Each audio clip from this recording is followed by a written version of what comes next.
There are few things more satisfying than the heft of a solid hammer in your hand and the scent of freshly cut cedar in the air. For the first time in months, I felt a sense of purpose settling over me, a peace that had been absent since my father passed. I was rebuilding his old barn, the one that stood on the back acre of the property my family had owned for nearly a century. It was more than just a structure of wood and nails. It was a monument to a good man, and I was bringing it back to life. That peace was shattered by the indignant squawk of a voice that could curdle milk. "What do you think you're doing?" I turned, hammer in hand, to see Carol Pritchard, the self-appointed queen of the Meadow Creek Homeowners Association, marching across my lawn like a drill sergeant. Her hands were on her hips, her face pinched in a permanent state of disapproval. "I'm Alex Miller. I'm a historical archivist, a quiet guy who prefers dusty books to loud confrontations. All I wanted was to honor my dad's memory and create a space for my own woodworking hobby."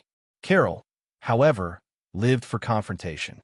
She saw our quiet corner of the world not as a community, but as her personal fiefdom, and the HOA bylaws were her iron fist. "I'm rebuilding my barn, Carol," I said, keeping my voice even. She scoffed, a sound like air escaping a punctured tire. "That is a violation," she declared, tapping a manicured finger on the thick binder she carried everywhere. Section C, Paragraph 4. All outbuildings must be pre-approved by the Architectural Review Committee.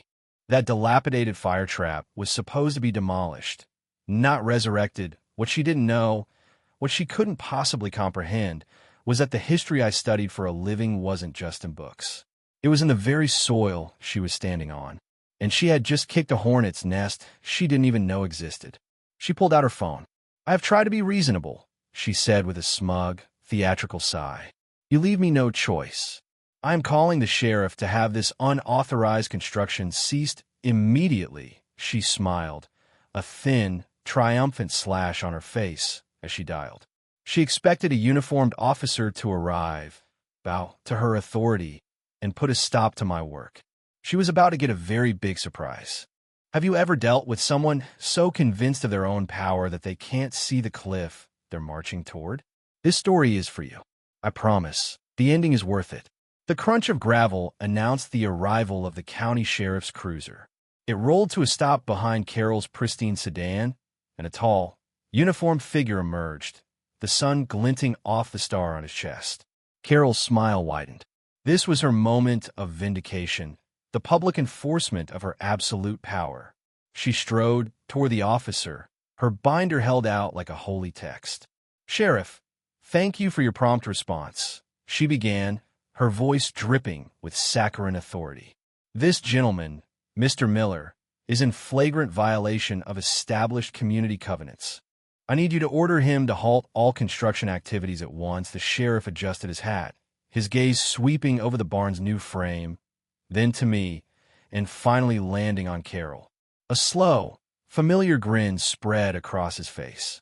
"Well now, Carol," he said, his voice a calm, deep rumble that I'd known my whole life. "Are you telling me my own brother is breaking the law on our family's property?" The color drained from Carol's face. She looked from the sheriff's smiling face to my own, then back again. The dots connected with a nearly audible clank in her head. "Sheriff Ben Miller was my younger brother." Your brother?" she stammered, the binder sagging in her grip. Ben rested a hand on his belt. "That's right. Now, as I understand it, an HOA dispute is a civil matter. There's no criminal activity here, so unless you've got a court-issued cease and desist order, there's not much I can do for you. Alex has a right to work on his own property." Carol's shock quickly morphed into incandescent rage. She had been publicly undermined. Her ultimate weapon had not only failed to fire, but had turned around and winked to the target. "This is an outrage. A clear conflict of interest," she sputtered. Ben's smile never wavered. "Nope, it's a conflict of your interests, maybe. But my only interest here is keeping the peace, and right now, you're the only one disturbing it." He gave her a polite nod. "You have a nice day, Carol." He walked over to me, clapping me on the shoulder while she stood there, fuming and momentarily speechless. "Looks like you're making good progress," he said, his voice low. "You knew she'd do this," I nodded, picking up my hammer. It was only a matter of time. But this is just the beginning. She's not going to let this go. He glanced back at Carol, who was now marching back to her car, stabbing at her phone. No, he agreed. She's not. But neither are we. The initial battle was won, but the war had just been declared. The next morning, a certified letter was taped to my front door. It was the first official salvo from the HOA, a long, rambling document of supposed infractions, threats of fines, and legal jargon designed to intimidate. Carol had failed to use the sheriff as her cudgel, so now she was retreating to her fortress of paperwork. The letter was a masterpiece of bureaucratic intimidation. It cited bylaws I was certain were either misinterpreted or fabricated entirely. Failure to maintain aesthetic harmony, unapproved structural modifications, and my personal favorite, engaging in construction likely to cause neighborhood distress. The fine started at $500 a day, retroactive to the day I first picked up a hammer. It was absurd, a declaration of total war. My first instinct was frustration, a hot surge of anger at the sheer pettiness of it all. But then the archivist in me took over. Anger is a fleeting, useless emotion. Determination, fueled by a methodical plan, is a weapon. Carol was playing a game of rules and regulations, but she only knew her own rule book. I was about to introduce her to a much, much older one. That afternoon, I didn't go to the hardware store. I went to the county records office. It's a place I know well, a hushed sanctuary of dust and deeds, where the entire history of our town is preserved on fragile paper and spidery microfilm. While Carol was busy mobilizing her neighborhood watchdogs and drafting more threatening missives, I was diving into the past. I started with the original deed for our property, signed in 1898 by my great-great-grandfather. I traced the lineage of ownership, the property lines, the zoning changes over the decades. It was tedious work, but for me it was like breathing. My skills weren't in swinging a hammer. Not really. My true talent was in patiently sifting through mountains of forgotten information to find the one crucial detail that changes everything. While I was at the courthouse, Ben was doing his own digging. As sheriff, he had access to the town's foundational documents and charters. He called me that evening. Find anything? I asked, my desk buried under photocopied maps. Maybe, he said, a note of excitement in his voice. I was looking at the town and corporation records from 1923. There was a big push back then to preserve the area's agricultural heritage. They passed something called the Homestead Preservation Act. I sat up straighter. Go on. It was designed to protect the original founding family's farmsteads from being broken up by developers. It grants certain protections to legacy properties, specifically mentioning original structures like barns and silos. It essentially grandfathers them in, exempting them from certain future zoning or community ordinances. A slow grin spread across my face. Ben, you beautiful man, send me a copy of that act. Right now, the pieces were beginning to click into place. Carol's HOA was established in 1987, a modern entity built for a suburban subdivision that had sprung up around the old, original homesteads like mine. She was operating under the assumption that her rules were absolute, that they superseded everything that came before. She was wrong. History was about to become a very practical and very powerful tool. I spent the next 2 days cross-referencing the Homestead Preservation Act of 1923 with my property's deed and the original township maps. The language was clear, archaic but unmistakable. Any structure existing on a designated centennial homestead, as of the act's passing, was protected from demolition or externally mandated modification by any non-governmental body created after that date. The Miller property was one of the 5 original centennial homesteads.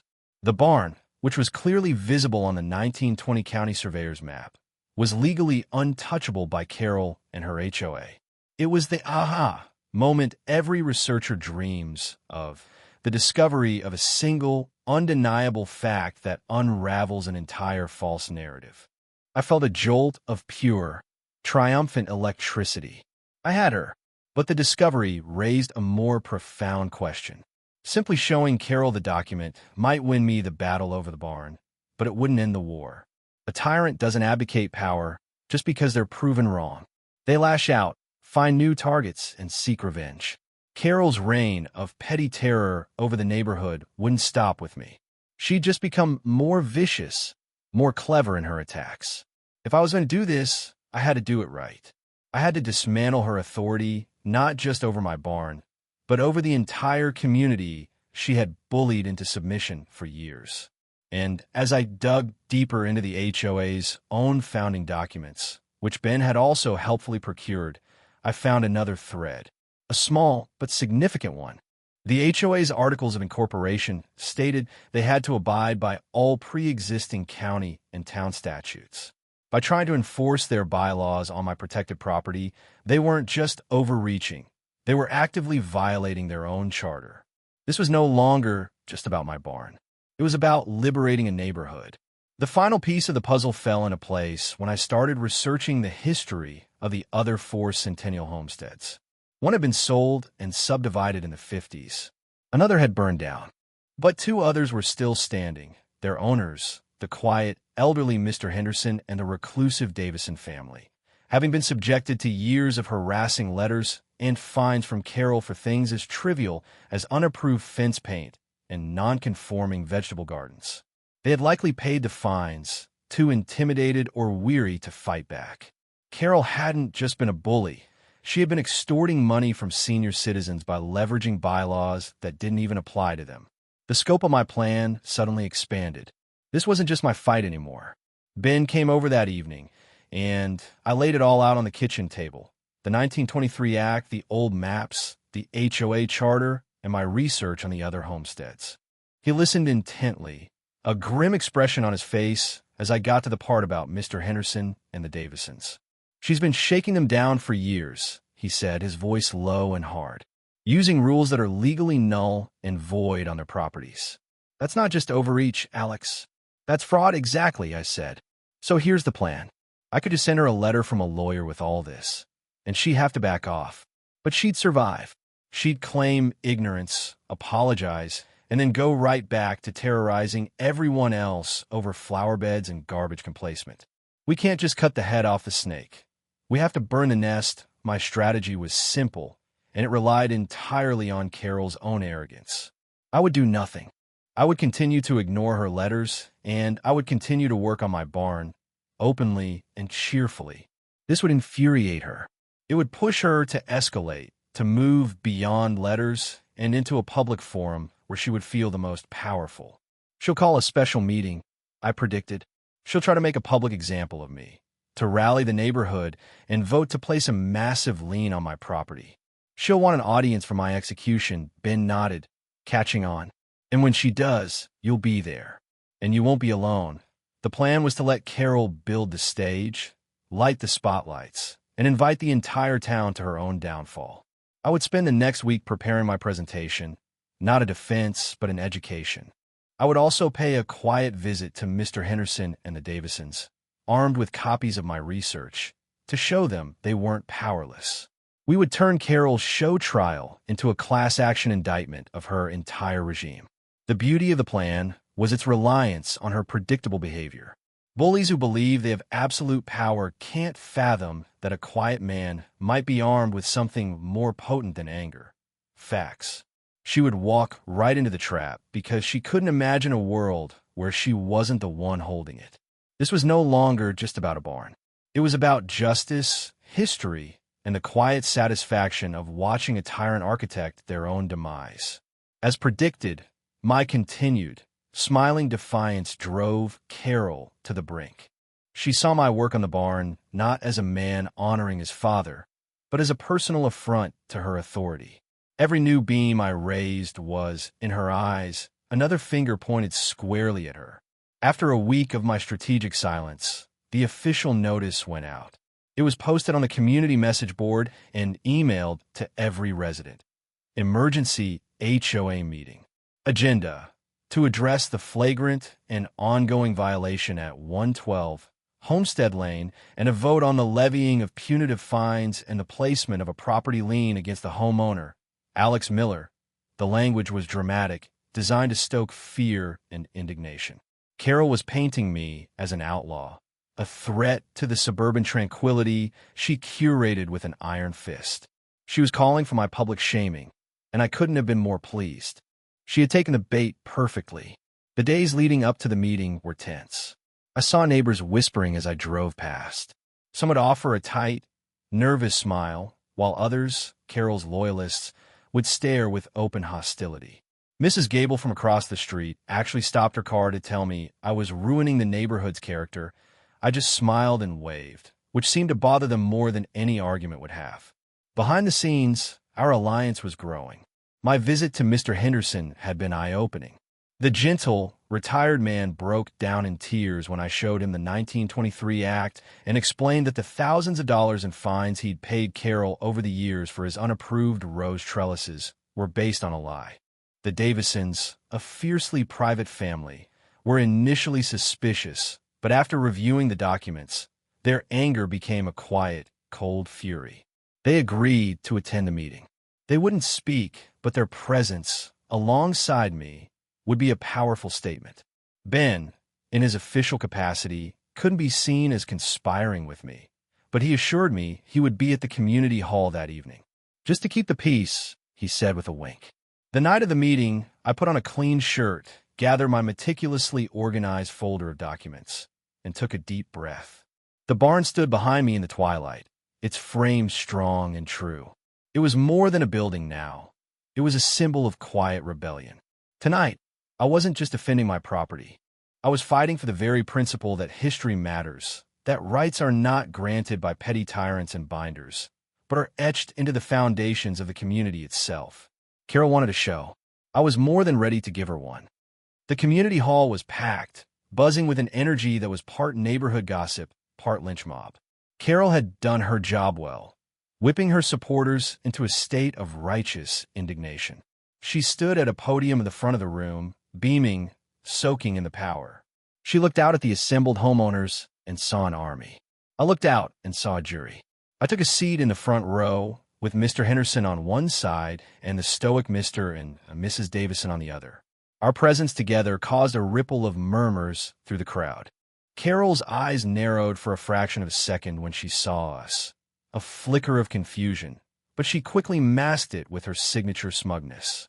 Ben was there, as promised, standing quietly against the back wall, his uniform a symbol of impartial authority that lent a certain gravity to the proceedings. The meeting began. Carol launched into a grand, sanctimonious monologue about the importance of rules, of aesthetic cohesion, of protecting property values from the whims of selfish individuals. She gestured toward me without using my name, referring to me as the individual in question, as if I were a particularly nasty stain on the community carpet.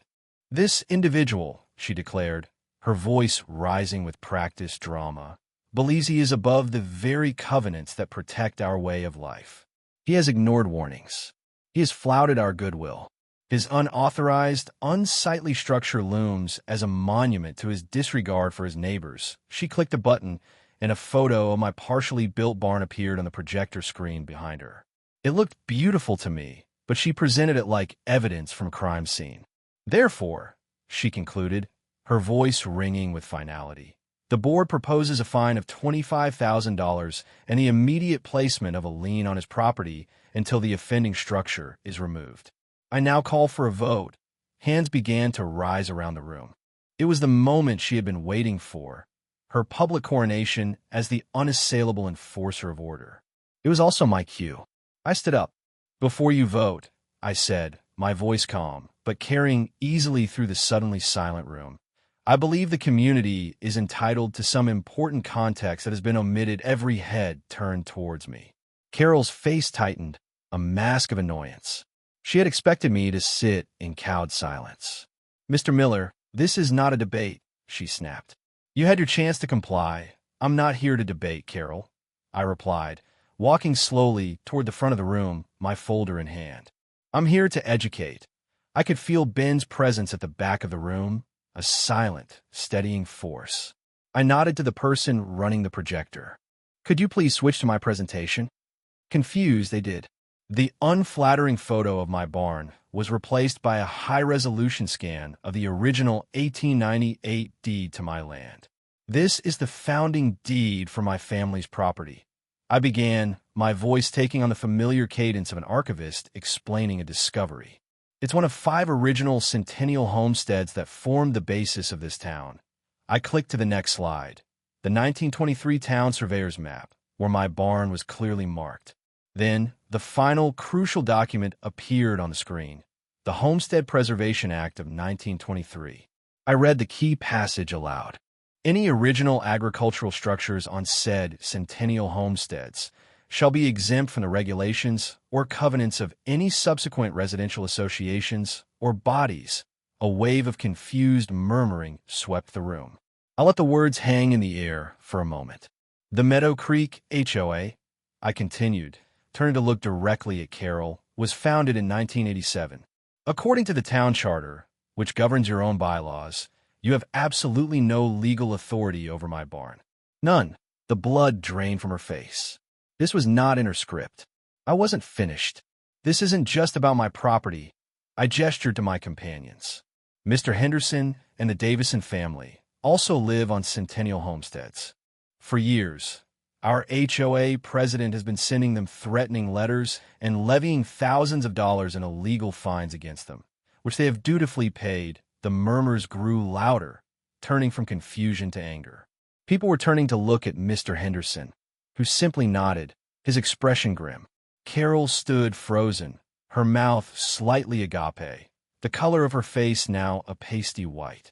The foundation of her power, her binder of rules, had just been turned to dust by a document written 64 years before her HOA even existed.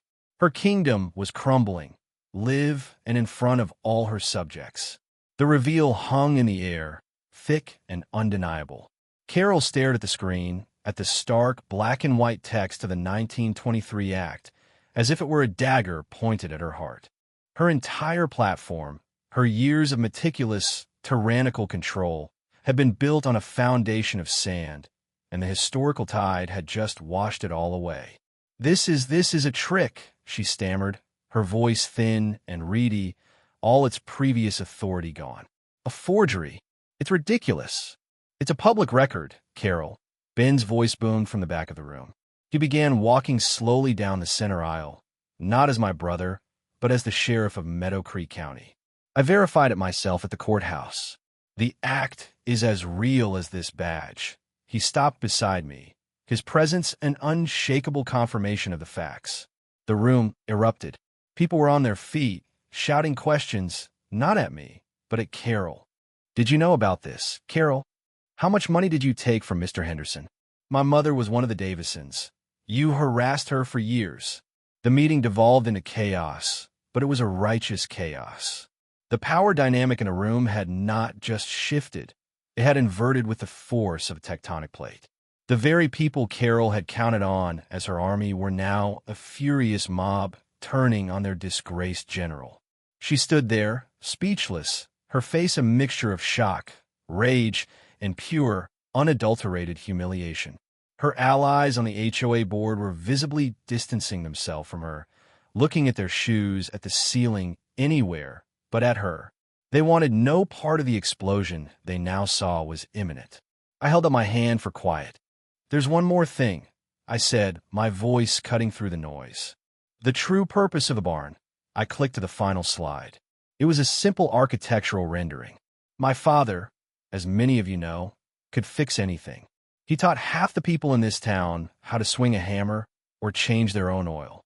In his honor, I am restoring the barn not for myself, but to be the Miller and Sons Community Workshop, a free space for any resident to come learn, work on projects, and borrow tools. A place to build community, not just houses. A stunned silence fell over the room, followed by a wave of applause that started at the back and rolled forward into a standing ovation. The anger at Carol was now matched by an outpouring of support for the project. In one night, the barn had gone from a symbol of defiance to a symbol of hope. Carol Pritchard, utterly defeated, grabbed her useless binder and fled the room, not with a march, but with a scuttling retreat, the angry voices of her former subjects chasing her out the door. The vote she had called for was never taken. Her reign was over. In the aftermath, Carol's empire crumbled with astonishing speed. She resigned from the HOA board via a terse email the next morning. Within a week, facing an internal audit demanded by the residents and the threat of a lawsuit from the Henderson and Davison families, she and her husband put their house on the market. They were gone in a month, disappearing from the community they had once ruled. A new HOA board was elected, comprised of reasonable people who viewed the bylaws not as a weapon, but as a general guide for being good neighbors. Their first official act was to pass a motion formally recognizing the protections of the Homestead Preservation Act and issuing a public apology, along with full restitution, to the families Carol had extorted. The broader impact was palpable. A cloud of fear and petty anxiety I hadn't even fully realized was there had lifted from the neighborhood. People started talking to each other more. The atmosphere at the community pool was lighter. There was less suspicion and more camaraderie. We had not just removed a tyrant. We had reclaimed the spirit of our community. True to my word, I finished the barn. Ben and I, along with a dozen volunteers from the neighborhood, including a now beaming Mr. Henderson, put up the final walls and installed the wiring. The Miller & Sons Community Workshop had its grand opening on a sunny Saturday in the fall. We had a barbecue, and half the town showed up. I watched as a young mother learned how to use a miter saw to build a birdhouse with her son, and I saw Mr. Gable, the husband of the woman who'd chided me, sheepishly ask Ben if he could borrow a wrench set. The barn was alive, humming with creativity and cooperation. It was everything I'd hoped for and more, a far better tribute to my father than a simple, private hobby space. Looking back, I learned a valuable lesson. Bullies derive their power from the silence and fear of others. They count on you being too intimidated, too tired, or too uninformed to fight back. But knowledge is a powerful shield, and history, far from being a dry collection of dates, is a living arsenal of truth. My quiet life as an archivist had given me the exact skills I needed to win a war I never wanted to fight. Justice isn't always loud. Sometimes it's found in the dusty quiet of an archive, in a forgotten law, waiting for someone to simply turn the page. What old story in your own family or community holds a truth that people have forgotten? Sometimes, the key to the future is buried in the past. Thanks for listening.